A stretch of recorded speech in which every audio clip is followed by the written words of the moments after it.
안녕하세요. 명예처방전 구독자 여러분, 저는 세브란스 병원 소화기내과 김도영입니다. 지난 시간에 교정 분야에 대해서 자세하게 알아봤는데요. 오늘은 두 번째 시간, 임플란트 편에 대해서 또 알아보는 시간 갖도록 하겠습니다. 세브란스 병원 하면 또 치과 유명하죠. 지난 시간에 이어서 치과대학병원의 정지은 교수님, 통합치약의학과의 정지은 교수님 모시고 임플란트에 대해서 알아보겠습니다.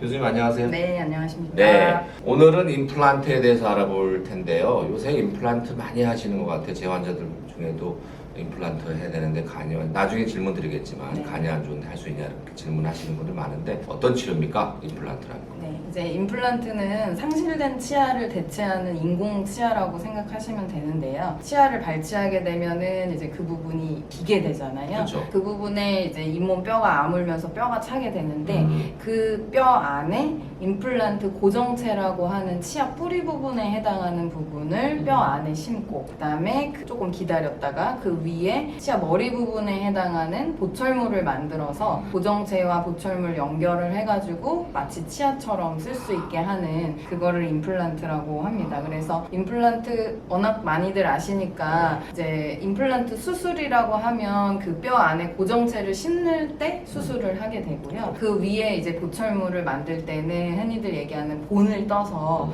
위에 보철물을 치아 모양으로 만들게 됩니다. 근데 이제 뼈죠? 네. 치아골에 심는다고 하셨잖아요. 네네. 골이 약한 분도 있을 텐데 네. 저도 골이 약하다고 하는데 또 치아 모양도 천차만별이고 네. 누구나 다 가능하지는 않을 것 같은데요. 네. 너무 뼈가 약하면 못하지 않나요? 네네. 이제 발치하게 되는 사실 원인이 중요한데 충치 때문에 이를 빼게 됐다 하면은 사실 잇몸뼈가 나쁜 건 아니기 때문에 크게 문제되는 경우는 없는데 대부분의 환자분들이 결국 잇몸이 안 좋아져서 발치를 하고 임플란트를 하시는 경우들이 많아가지고 네.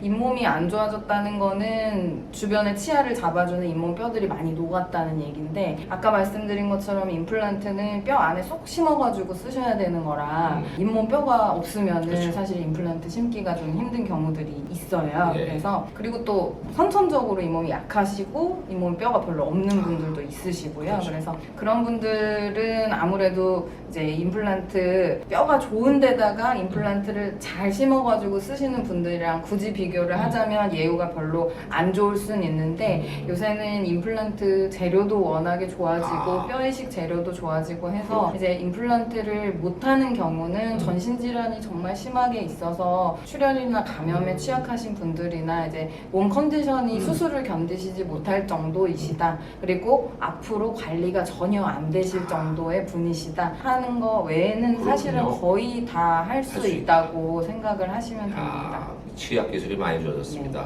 뼈가 약해도 가능하고 잇몸이 안 좋아도 실질적으로 가능하다는 말씀 들었고요. 네, 요새 젊은 분들도 임플란트 한다는 얘기 가끔 듣는데 제가 알기로는 이 치아를 오래 쓰신 분들, 고령의 분들, 치아가 워낙에 나쁜 분들이 하는 걸로 알고 있는데 적정 연령대라든지 혹은 너무 이른 나이 하면 안 좋다든지 그런 게 있을까요? 네, 보통 저희가 성장기에는 임플란트 식립을 하지는 않습니다. 왜냐하면 이제 턱뼈 성장이 신체 성장이 어느 정도 마무리될 때까지 같이 성장을 하거든요. 그래서 아래 턱뼈 같은 경우에는 여성분들 같은 경우에는 거의 고등학교 때 정도까지 성장을 한다고 보고 남성분들은 대학교나 군대 가서도 조금씩 더 성장하시는 분들이 있으시니까 네. 그때까지 성장을 한다고 봐서 이제 선천적으로 치아가 없어서 이제 젊은 분들이 대부분 임플란트가 필요한 경우들이 있고 또 이제 관리를 잘 못하셔서 젊은 나이에 여러 치아가 이제 없으신 분들도 있으신데 네. 대부분은 저희가 이렇게 20살 넘어서까지 기다리다가 임시 보철물이나 임시 틀니나 이런 장치들을 쓰시면서 좀 기다리다가 성인이 되셔서 임플란트 하시는 경우들이 많습니다. 그렇군요. 너무 이른 나이는 아무래도 치아 성장이 다 끝나지 않아서 권하지 않는다 이렇게 이해를 했고요.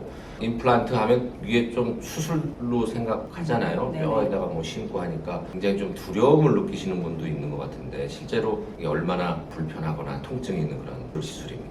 네, 사실 환자분들마다 통증에 대한 인내심이나 반응이 다르시기 때문에 어느 정도다 이렇게 말씀드리기는 사실 힘든 부분이 있는데 네. 조금 재밌는 얘기로 우리 치과대학 교수님들 중에도 직접 이제 당해보신 네. 교수님들께서는 네. 어떤 분들은 나 죽을 뻔했어요 이렇게 힘드신 분도 계시고 어떤 분들은 바로 그날부터 아주 식사를 전혀 불편함 없이 하시는 분도 계십니다. 그래서 사실은 이제 환자마다 많이 다르다고 할 수 있고 만약에 임플란트 치아가 하나 없어서 임플란트 하나 심고 수술하시고 하는 경우에 또 뼈도 좋았고 네. 하시는 경우에는 크게 불편함이 없으실 정도이신데 뼈 이식이 광범위하게 필요했던 수술이었다거나 임플란트를 여러 개 심어야 되는 수술이었다거나 하시면 아무래도 그날은 좀 힘드실 수 있고 한 일주일 치과법으로 오실 때 정도까지는 약을 드시면서 좀 지내셔야 될 정도로 조금 불편하실 수 있습니다. 그래서 이제 환자분들께 굳이 이제 비교를 해서 설명을 해드리려고 하면은 사랑니 발치, 이제 매복 사랑니 발치 같은 경우에 교수님 혹시 해보셨나요? 네.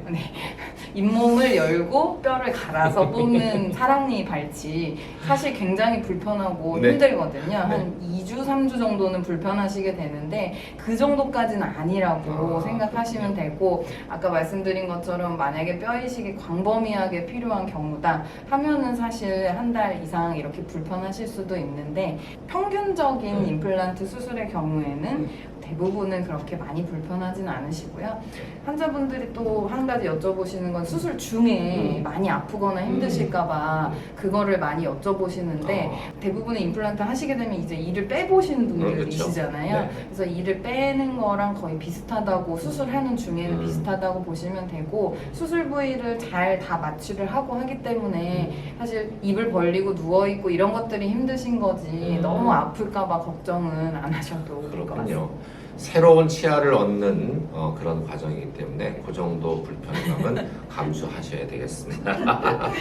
치료 기간이 좀 길 것 같은데요. 네. 고장난 치아를 또 뽑고 새 치아를 넣는 그 총 과정이랄까 얼마나 걸립니까 이 치료? 네, 이제 발치를 하게 되면은 저희가 통상적으로 잇몸이 아무는 데까지는 한 달 정도를 보고요. 그다음에 그 안에 뼈까지 다 아무는 데는 한 100일 정도, 3개월 정도를 봅니다. 그래서 이를 빼고 3개월 정도 뼈가 잘 아물기를 기다렸다가 그 안에 아까 말씀드린 임플란트 뿌리 부분에 해당하는 것을 잇몸을 열어서 심고 또 임플란트와 자기의 뼈가 튼튼히 잘 붙어서 기다리는 기간이 3개월 정도 걸리거든요. 그러고 나서 이제 검사를 해서 임플란트랑 뼈랑 튼튼히 잘 붙었다 하면 저희가 보철물 위에 머리 부분에 해당하는 보철물을 만드는데 요거를 뽐떠서 만드는데 한 1, 2주 정도 걸립니다. 그렇군요. 그래서 총 기간을 얘기하면은 사실 7개월 정도라고 말씀을 환자분들한테 드리는데 요새는 이제 뼈가 괜찮은 경우에는 발치를 하면서 그날 임플란트를 바로 심기도 합니다. 당일날 그러면 3개월을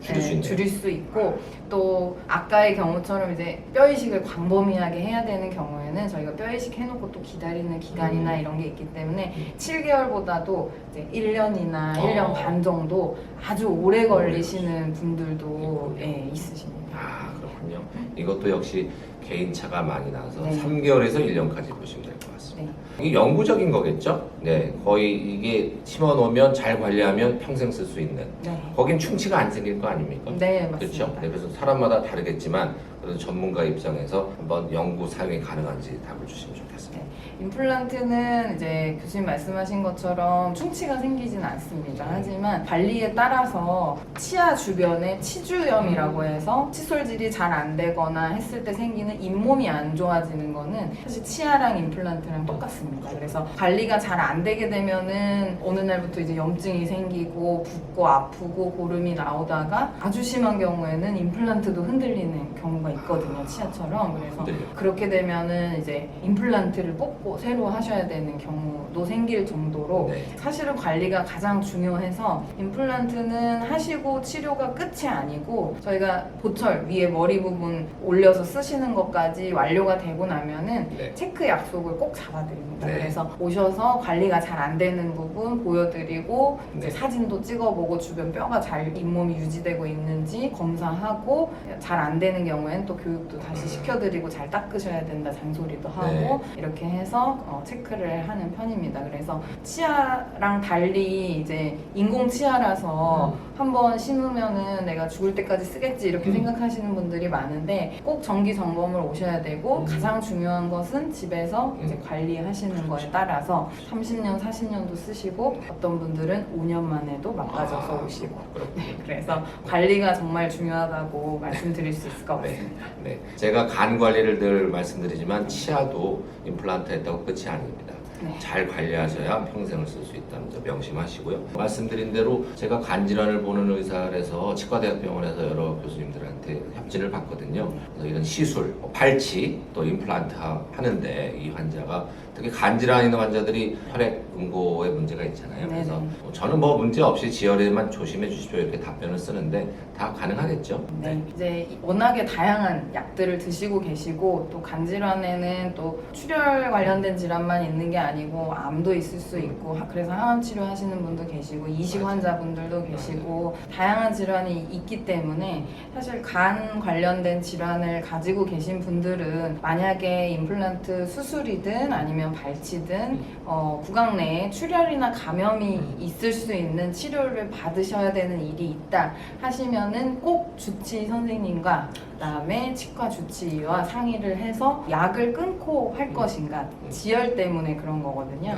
이제 약을 끊고 할 것인가 아니면은 약을 못 끊는 정도 상태라고 하면은 출혈을 조금 감소하고라도 약을 반드시 유지해서 왜냐면 약을 끊었을 때 위험한 상황이 생길 수 있기 때문에 꼭 약을 유지해서 해야 된다. 이렇게 내과 선생님이랑 협의를 해서 진행을 하시는 게 가장 안전하고 좋은 방법입니다. 그래서 환자분들이 간혹 이제 저희는 여기 교수님께 바로 협진을 보내서 답변을 받고 진행을 할 수가 있지만 환자분들 중에는 이제 외부에 있는 치과를 다니시는 분들이 사실 많은데 거기 계시는 선생님과 주치 선생님과 꼭 협의를 하셔서 수술을 하시게 되면은 진행을 하셨으면 좋겠습니다. 네. 제가 하도 그런 게 많아서 좀 귀찮아 했는데 오늘 방송 이후로는 환자분들 외부 치과를 이용하시더라도 우리 교수님 말씀하신 것처럼 발치라든지 이런 치과 시술 받을 때 꼭 치과 선생님의 의견을 바라는 그 협진문이죠. 그걸 갖고 오시면 제가 열심히 써드리겠습니다.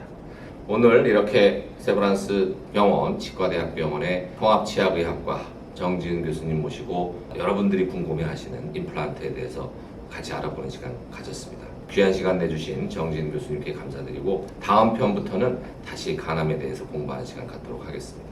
여러분 오늘도 모두 간편한 하루 보내시고 안녕.